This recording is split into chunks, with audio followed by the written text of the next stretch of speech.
Bijouterie Pantso manolotra anao ny Logité. Izerny Logité miaraka amin'ny Ice Pop Drinks.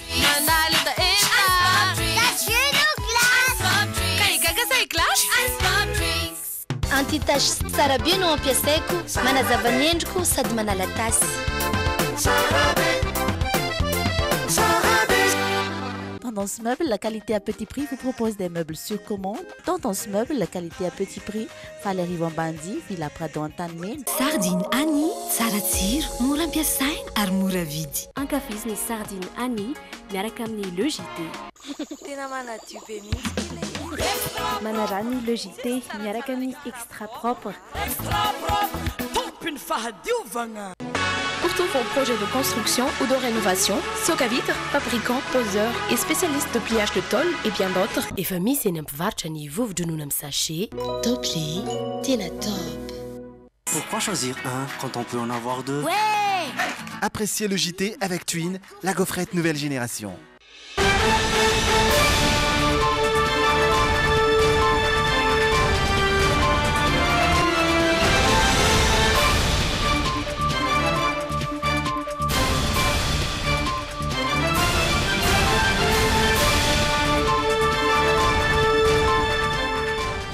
Zoma fatelon'ny volana novambra 7-20 miarabanao tonga soa atao anatin'ny Logité amin'ity andro any ity avy hatrany ary dia atolotra anao ireo vaovao izay mety ho hita ao anatin'ny fizarana voalohany atao anatin'ny actu mazava ho azy.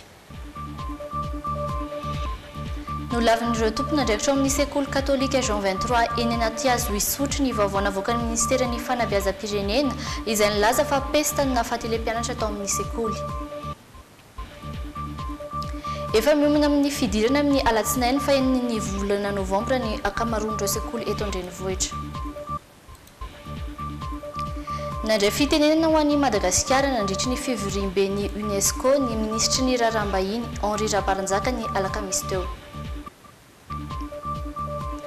Tapaka ireo vaomera amin'ny sanany politika ny volo anivon'ny Banky Foibe fa hovaina ho 9 isanjato hatramin'ny 9,5 isanjato ny tany zanaboly eo anivon'ny Banky Foibe manomboka amin'ny fahasivy ny volana novambra ho avy izao. Sarony zandarmarim-pirenena ireo olona voaroaroy nangalatra ny fiara minibus Mazda mampitohy ny Moramanga amin'ny Antananarivo.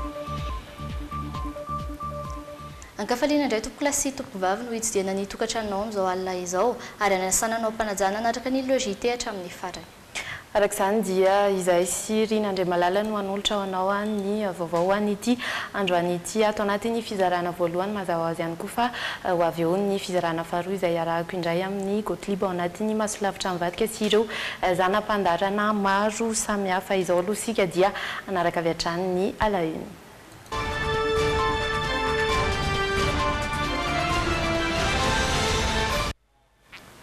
Eo amin'ny sehatry ny fahasalamana dia nolavin'ireo tompon'andraikitra ao amin'ny sekoly Jean 23 eny anaty azo ny vaovao izay navoaka ny ministeran'ny fanabeazam-pirenena izay nilaza fa pesta no nahafaty ilay mpianatra atao amin'ity sekoly ity ny sabotsy lasa teo. Zazalakely 12 taona kilasy faha-efatra Gabriel ary fifangaroana aretina roa samihafa no niteraka ny fahafatesana ho ny assistance sociale ao amin'ny sekoly. Itoy hatrany ny fampianarana ho an'ny sekoly nitatitra ny antsipiriam-baovao Rindray Tahery teo amin'ny sariny Misa Razafinjatovo. Nitoitaka ny mazatra ny fampianarana teto amin'ny Jean 23 anaty azo tsy mieritreritra ny ampiato indray ny fampianarana rahateo ireo tompon'andraikitra. Ny alakamisy 17 oktobra no nambaran'izy ireo fa namparary an'i Gabriel 12 taona kilasy faha-efatra eto amin'ny sekoly. Nambaran'ny mpitsabon'ny sekoly fa angine na areti-tenda no nahazo azy. Tsindrona 3 andro no tokony arahany saingy nodimandry Gabriel ny sabotsy lasa teo. Nenay moa eto rehefa marary eky izy dia alefa makany amin'ny dispensaire etsakaiky eto aminay eto ihany dia nijereny dokotera somatsara izy dia angine ozy izy dokotera dia nimena repos ndray andro TDR zao ato négatif comateux izy inona moa na comateux azy io akizy io zany efa épileptique izy dia mifanojo tamin'io angine io zany angine positif mifanojo tamin'io zany ny crise.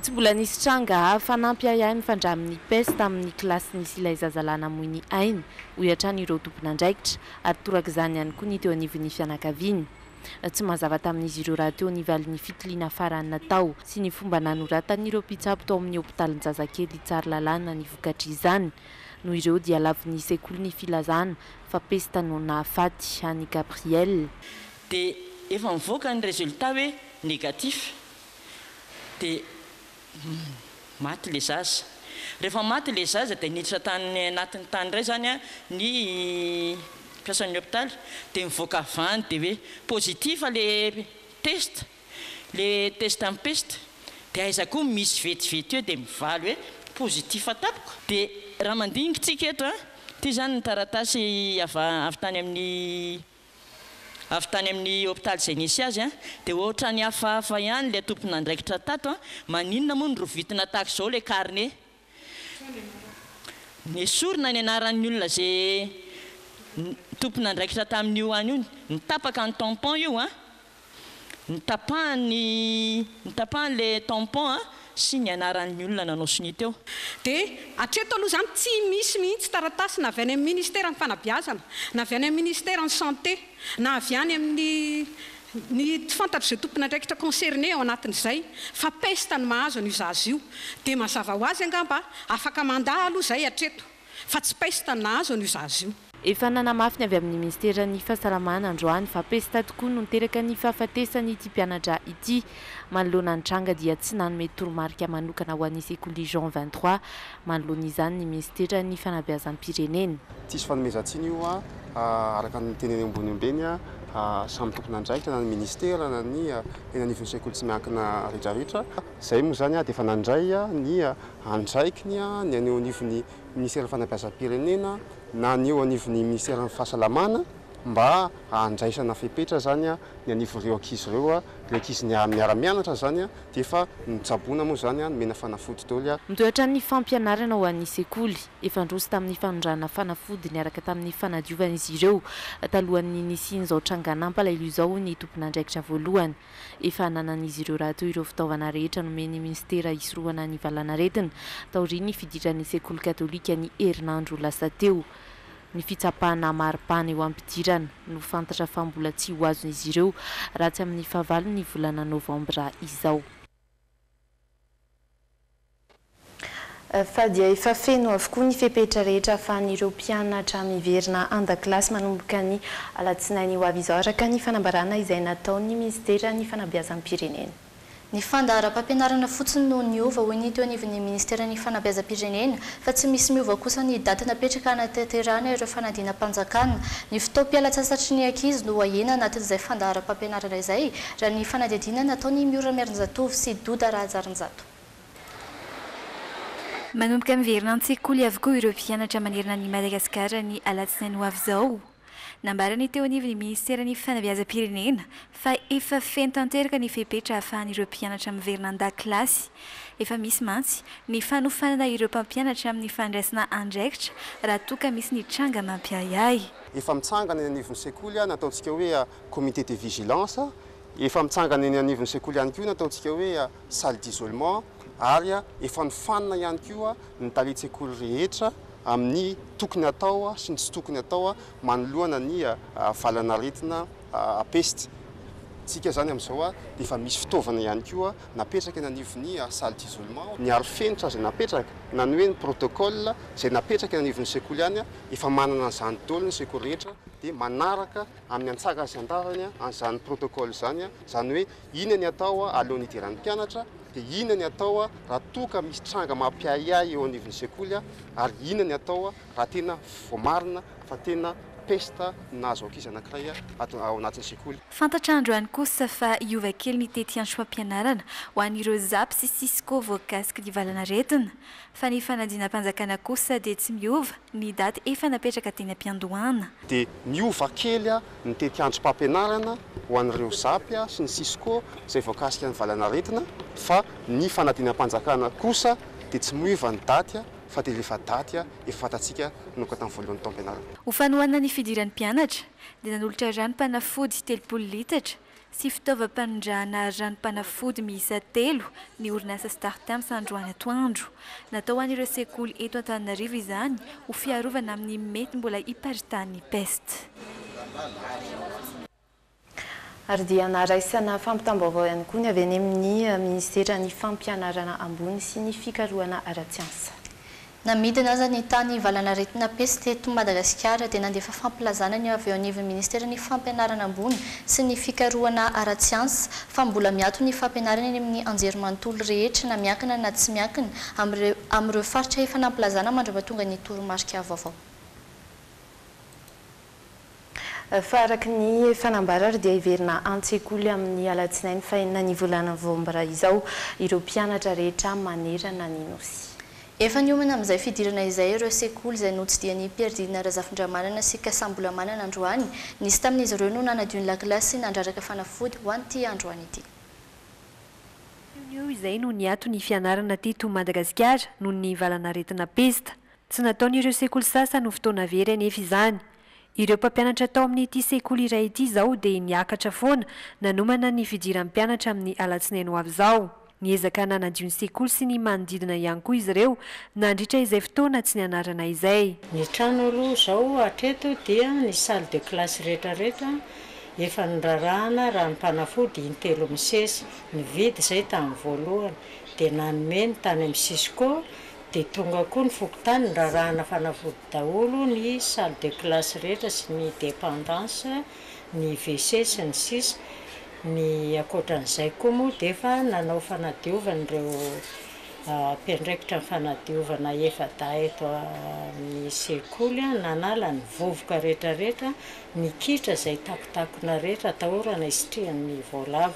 Isan'ireo nandray fepetra amin'ny fiverenan'ny mpianatra amin'ny alatsinainy ho avy izao ihany koa ity sekoly tsy miankina iray ity. Ny fanatraha-maso ny fahasalaman'ny ankizy indrindra amin'izao vanim-potoana isian'ny pesta izao hoy ny talentssekoly no ezahana tsy atao ambanin-javatra. Arak'ilay toromarika avy any amin'ny Cisco zany sy ny fampianarana dia hoe misy fandraisana ilay mpianatra mihitsy aloha ireo mbovady dia fa eny no jerena ny hafanany. Na izay hoe hita fa maharisarisa ohatran'izany dia fa asaina verina hody miaraka amin'ny ray aman-dreny fa tsy mianatra mihitsy aloha. Nanapa-kevitra ny tsy hitaky ny saram-pianarana tamin'ny volana Oktobra moa ny ankamaroan'ireo sekoly hitsimbinana ireo ray aman-dreny no tanjona amin'izany raha ny fanazavany hatrany. Dia iseny vetivety ao anatina dokam-barotra vitsy isika raha toka ny bantoerana tao anatin'ny alahonina ny resaka fahasalamana mamy fotoananao zahay rehefa avy eo indray.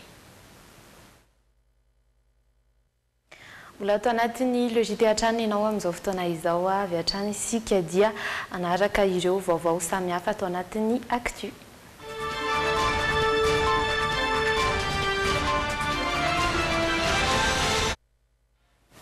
Nandray fitenenana ho an'i Madagasikara nandritra ny fivoriam-ben'ny UNESCO ny misitry ny raharaham-bahiny Henri Rabarinjaka ny alakamisy teo. Novela belarana tamin'izany ireo ezaky Madagasikara amin'ny fahatrarana ireo tanjon'ny fampandrosoana maharitra toy ny fanabeazana ny fiarovana ny tontolo iainana sy ny tontolo an-dranomasina maro ireo tetikasan'ny UNESCO izay sitrahan'i Madagasikara mba hatrarana izany. Manohana tanteraka ny tetikasa sy ny programan'ny UNESCO i Madagasikara, antony iray nanatrehan'ny délégationna mafonja ny fivoriam-be fa 7 teto Paris. Anisan'izany ny fahatratrarana n'ireo tanjona fampandrosoana maharitra ny UNESCO. Miroso amin'izany ny firenena malagasy araka ny lahateny nataon'ny ministra raharaham-bahiny Henri Rabarinjaka. Homogène à l'atteinte des objectifs de développement durable avec l'UNESCO. Misitraka ireo tetikasan'ny fikambanana ihany koa i Madagasikara. Anisan'izany ireo fampiofanana mpampianatra miisa 340, ny tetikasa malety matematika, ny fanaovana olaharam-pahamehana ny drafim-panabeazana vaovao na ny PSE, ary indrindra ny tetikasa CAPED izay tohana ny filohan'ny Repoblika Malagasy Hery Rajaonarimampianina mba hametrahana politika an'asa sy fanofanana arak'asa vaovao. De l'emploi et de la formation professionnelle. Eo amin'ny sehatry ny kolotsaina notsindrin'ny ministra raharaham-bahiny fa andalana ny fanaovan'ny Madagasikara sony ireo fanarahana ara-kolotsaina iraisam-pirenena rehetra. Laharam-pahamehana ihany koa ny fanarenana ny rovan'ny Manjakamiadana amin'ny alalan'ny tetikasa tohanan'ny UNESCO sy vatsian'ny Japonais vola. Le palais de Manjakamiadana, appelé aussi le palais de la Reine, tanjona ho an'ny fampandrosoana maharitra fa 4 ny sehatra ny ranomasina ny taona 2024 hatramin'ny 2024 no natokany firenena malagasy hidirana amin'ny éco-hydrologie. Pour mettre en œuvre des projets dans l'objectif d'un monde durable. Mbola itoy hatramin'ny 14 ny volana novambra izao ity fivorimbe fa 7 ny UNESCO eto Paris ity. Amin'ny herinandro ambony no ahafantarana raha tafiditra ao anatin'ny komity mpanatanteraka i Madagasikara na tsy, anisan'izany ihany koa ireo fehi-kevitra lehibe izay tsoahina amin'izany. Fanampihetsi-po ny mpivory ihany koa ny laten'ny ministry ny raharaham-bahiny Henri Rabarinjaka raha tokony deran'ny filofosan'ny vehivavy eo amin'ny sehatra ny UNESCO izy. Vehivavy no tale jeneraly vondrona ankehitriny ary namdiby vehivavy ihany koa mbola manamarika ny fiverenan'i Madagasikara eo amin'ny sehatra iraisam-pirenena izany. Une grande dame s'en va, une autre grande dame vient continuer et par ailleurs, à la tête de notre conférence générale, une autre grande dame, une femme arabe, on met en œuvre les valeurs de l'UNESCO, riche de sa diversité. Je vous remercie de votre attention.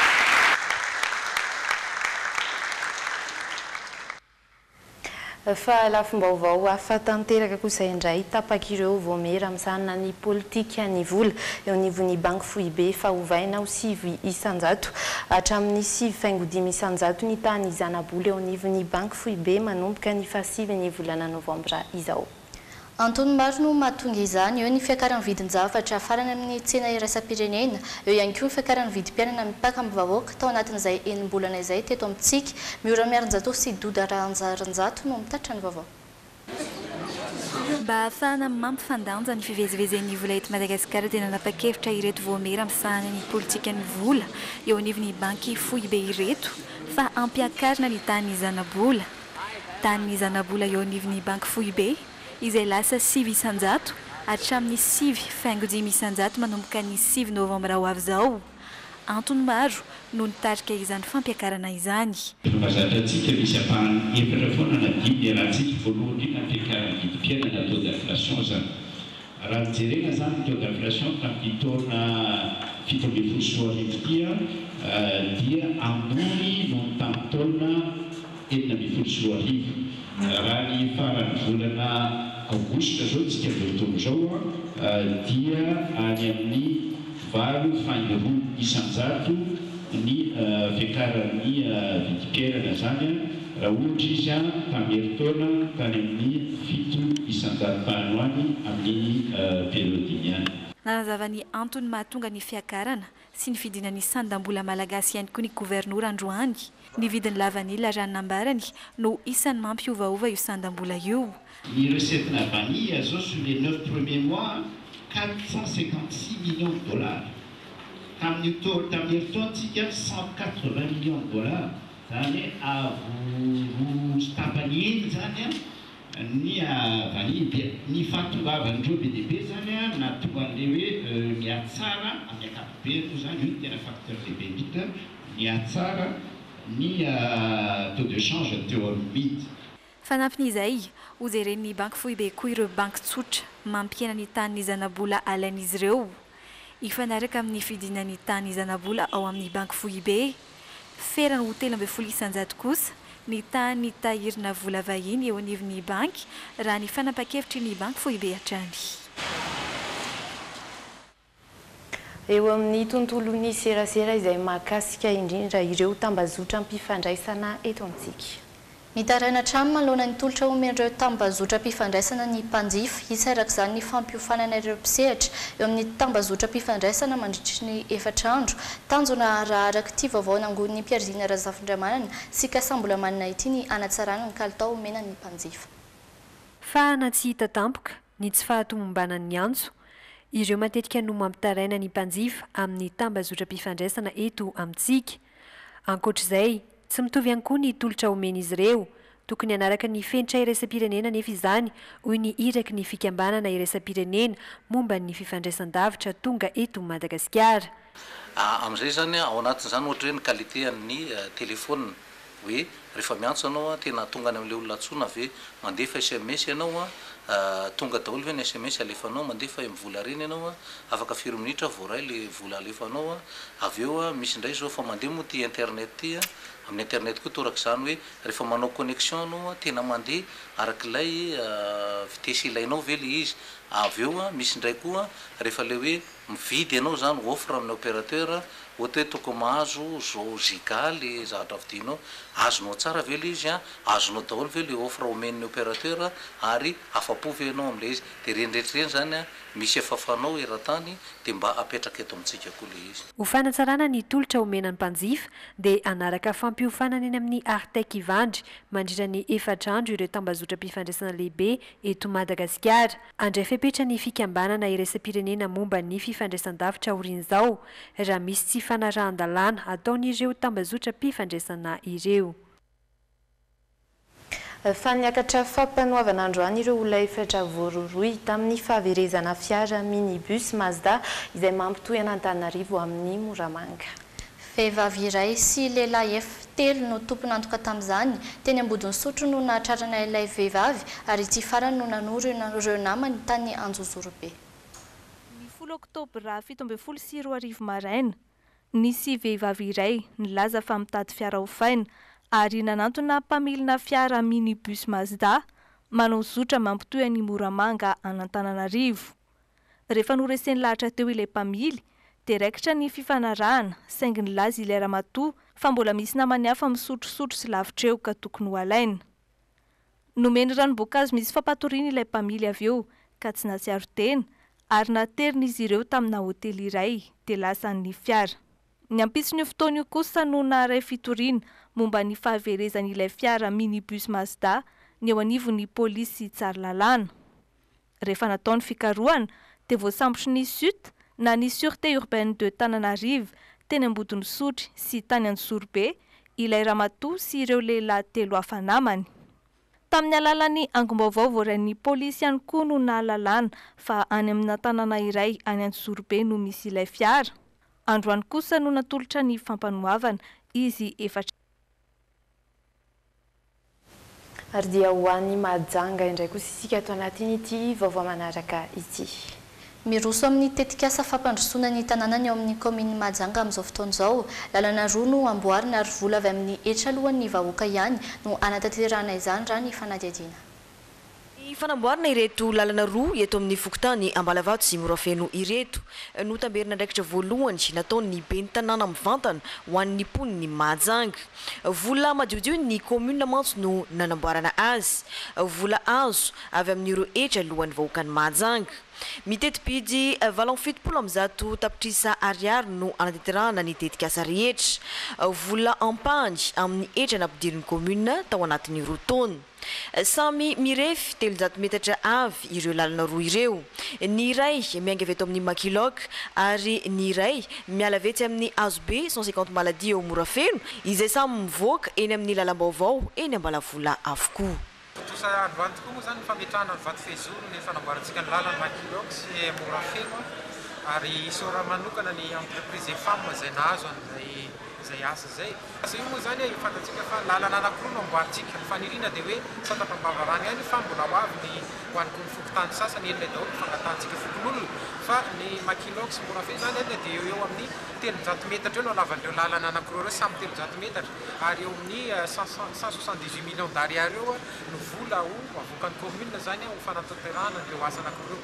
Izy moa tsy goudron nataontsika fa béton no ataontsika mihitsy satria lalana somary andalovan'ny rano matetika ihany izy iny ary ny aspect technique zany nahitanay fa béton dia matanty rano bebe kokoa noho ny goudron dia izay no mahatonga antsika manao fotodrafitrasa maharitra antsika. Orinasa eto an-toerana ihany no anao ny asa mandritry ny 2 volana efa vita avokoa ny fanomanana teknika rehetra ka ezahana ho izy ireo ny amitana ny asa mialohan'ny farantaona izao. Nandritra ity fotoana ity moa nakasitrahan'ny commune manokana ireo mpiara-miasa taminy rehetra tamin'ny fanatotosana sy fanateterahana izao ezaka goavana eto amin'ny tapitanana Mahajanga izao ka notoloran'izy ireo mari-pakasitrahana avokoa. Lanonana izay natrehany ireo olobe rehetra teto an-tanàna ary notroniny ireo solitenany ministera vitsivitsy avy any Andrenivohitra. izay ny vaovao avy eto an-toerana ho any ivelany ndraiky kosa isika ato anatin'ireto vaovao manaraka ireto. Roa taona teo aorian'ny asa fampiororona 13 novambra 2024 tao Paris, mbola mitoy ny fanadihadiana ataon'ny mpitandron'ny filaminana. Efa voasambotra avokoa ireo heverina ho tompona antoka tamin'izany ary nisy ny fidinina tany Belgique, toeram-ponenan'ireo ato tongokotrika ny asa ratsy. Nanomboka tamin'ny ady lehibe faharoa no nakaty, tsy mitsahatra ny manafika ny vondrona islamika. Isan'izany ny asa fampiororona tany Paris ny 13 novambra 2024. Voalohany teo amin'ny tantaran'i Frantsa no nisanana viveriny ainy ary nanao sorona ireo toerana be mpitsidika indrindra. Voakasika tamin'ny tifitra vararaka ny toeram-pisakafoana sy toeram-pisotroana. Tao amin'ny Bataclan kosa no nahitana olona maro namony ainy. Toerana izay nahitana seho rock tamin'ny fotoana nisehon'ny loza. Raha tsy hivona, 30 ireo namony ainy tamin'iny asa fampiororona iny ary anjato maro ireo naratra. Andro vitsy taorian'izay, nisy ny fidinana tamina toerana iray no tanteran'ny mpitandron'ny filaminana. Nietsika tamin'izany avokoa ireo mpitandron'ny filaminana isan'ny matanjaka indrindra. Ny aina tao anatin'ny orohoro ny mponina nandritriny ary sokajiana ho fotoana mainty ho azy ireo ny 13 novambra 2024. Nisy ny fanadihadiana manokana no tanterahana tany Belgique mba hijerena ny tena fototry ny asa ratsy. Amin'izao, misy ny rona efanana ampifandray ireo mpampiororo tamin'ny toeram-piavian'izy ireo tsirairay avy. Ary efa nosamborina i Salah Abdeslam izay any mpikambany vondrona islamika mbola velonaina. Mbola eo amin'izay maresaka iraisam-pirenena izay hatrany mienjana ny tany eo amin'ny Cuba sy États-Unis, nambarana ny ministry ny raharaham-bahiny Cuban Bruno Rodriguez fa mandaina ny Amerikana amin'ny filazana fa efa nomanina ny fanafiana ireo diplomaty Amerikana ny toerana. Le ministre cubain des Affaires étrangères a Apangain'ny ministry ny raharaham-bahiny Cuban ho nanantanteraka lainga i Washington amin'ny tranga fanafianana azo ireo diplomaty Amerikana tany Cuba. Mila mitondra porofo mazava i États-Unis mba tsy hanimba ny fifandraisana ara-diplomatika eo amin'ny rotonta raha ny fanazavan'ny Bruno Rodriguez. Nambarana tamin'izany fa nataon'ny États-Unis fitaovana ara-politika sy hanimba ny fifandraisana ny fisitriny tranga toy iny. Tsy mbola fantatra mazava araka izany no tena anton'ilay fanafiana. Ambety teny ny gouvernemanta Amerikana kosa ny hoe efa nomanina mihitsy ilay asa fanafiana no tanterahina tamin'ireo diplomaty ny asa tany toerana. Marihina fa diplomaty Amerikana 420 no voatafika tamin'izany. Fanapahakevitra no raisin'ny États-Unis kosa ny ampidina ireo diplomaty Amerikana miasa amin'ny lavanina. Izay ny actu hiditra anatin'ny tapany faharoa isika izay ho atsidika avy hatrany ireo izay mety ho hitanao anatin'izany. Ny toerana misy anambily be sy ny mampiavaka azy no entinao anatin'ny oyanao amin'ity androany ity. Tovolahy iray nahazo fahazona manaraka fianarana azy ao amin'ny lapany Élysée no entinao anatin'ny hafakely. Ireo rehetra ireo no miandranao anatin'ny tapany faharoa izay arana amin'ny Rindra Tahiry sy Gottlieb, ny tena kosa mametraka ny veloma mandrapitafa ho amin'ny manaraka indray.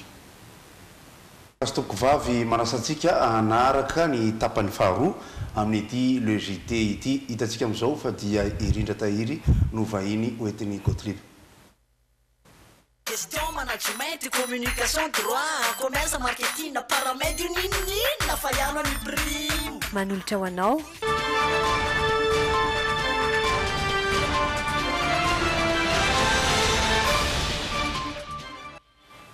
Ary dia mazava azy fa ny tenako sy Gottlieb no iaran'olotra ny tapany faharoa atao anatin'izao le JT izao ny masolavitra mivadika avy hatrany no arantsika inona no azo lazaina Gottlieb.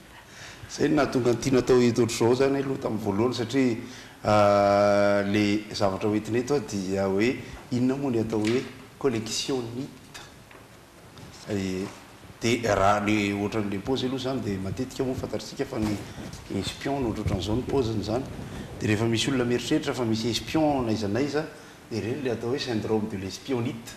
Tany amin'izany na inonan'izay vocabulaire izay voalohany fa ity kosa dia hoe collectionnite. Inona moa ny collectionnite? Efa niresaka ihany tsika nisy fotoana momba ny fanangonana. Dia fa mitondra ihany ary ny sary moa fantatritsika zany na izay mifanerasana amiko fa za mpanangona harona sy satroka.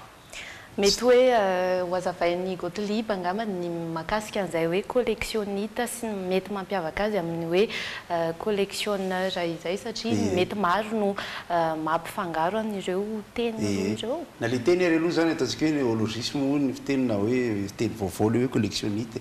Zany hoe ny collectionniste dia hoe rehefa misy zavatra tena tianao hoangonina dia manangona ianao mba tsy hitenenako hoe tena lasa hoe fahazarana na le izy raha ohatra manko le hoe syndrome de l'esprit hoe aretina le izy nefa le izy kosa aloha hoe manangon-javatra zany tsy tena hoe aretina kosa aloha fa fitiavana manangona zavatra ka mitondra ohatra ako satria ny sary efa fantatritsika ny anahako zao ohatra ny resaka satroka sy arona fa mitondra arona ako arona ray ka tsy ho arona io le izy fa ny azavaiko eto amin'le resaka collectionniste dia ty hoe za zany zao ohatra mpanangona maillot-na baolina kitra zay ho asehoko anareo tsikelikely eto rehefa aveo reto ry zareo dia za koa mpanangona boky ho an'ny olona tena akafiziko indrindra ohatra ka ny akafiziko anankiray voalohany ohatra dia Gottlieb mpanao sary efa netiko teto ihany izy dia amerina ampiseho boky vitsivitsy ako anazavako an'izay hoe collectionniste zay amin'ny sanganasany Gottlieb io dia ny ankoatran'izay hoe za zany mpakafy Michael Jackson dia zay zavatra mandalon'ny masoko na zay zavatra hitako momba ny Michael Jackson dia angoniko ka atombokontsika amin'ny resaka maillot na baolina kitra le izy sady miampy fanazavana ihany sady mitondra tantara ho an'ny olona ihany rehefa manangona maillot na baolina kitra zany ka akafiziko le izy tsy hoe mandeha etsy be oririka ako na mandeha eny tsena dia mitady maillot raha ohatra ka mankafy maillot ny Real de Madrid dia mbola tsy manana maillot ny Real de Madrid mihitsy aho zao fa mbola miandry na andalo any Madrid na mahita match ny Real de Madrid dia miezaka ako azahoako maillot ny Ronaldo zay mety ho nofinofo zany fa ny fananana aloha dia fantatra ary dia aseho ary dia mbola faly foana ny tena mampiseho azy ohatra hoe raha ity efa nasehoko teto ity dia maillot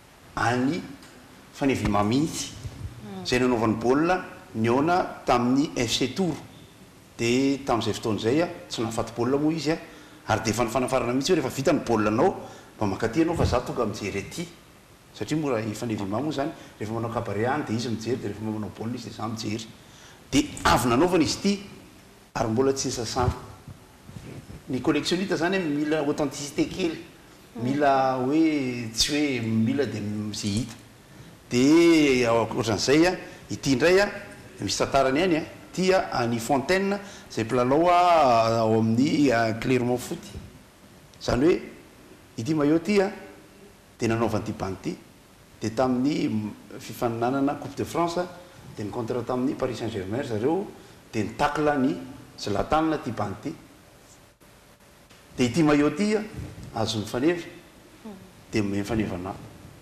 tovy amin'ny hoe micro avy ny rano Céline Dion ny rano Jean-Jacques Goldman dia rofiko fa mety hoe tamin'ny taona firy tany hoany ianao no tena nanomboka zany hoe raha nyresaka hoe maillot na baolina kitra aloha zany rehefa sendranala izy dia natomboko ny fanangonany fa ny resaka arona sy ny satroka moa zany fakafizana ny zavakanto malagasy io dia fakafizana ny satroka fotsiny fa ny arona aloha zany dia arona malagasy ny tena angoniko fa ny satroka rehetrarehetra amin'izao fotoana zao ohatra ny satroka ny anazy zany misy 50 eo fa efa hitantsika ny sary moa reny fa hoe nifindra trano le izy dia napetraka amin'ny toerana manokana fa ny mikolokolo azy ny manahirana ity dia maillot fanaovana fanazarantena tena maillot any Barcelone izy ity fa ny fotoana ny vidianana azy dia tamin'ny 1 alina tany amina tanàna atao hoe Jonquera any akaiky ny Barcelone dia toerana supermarché zay varotana whisky izy ity any akaiky ny Barcelone dia mivarotra n'ity maillot ty ry zareo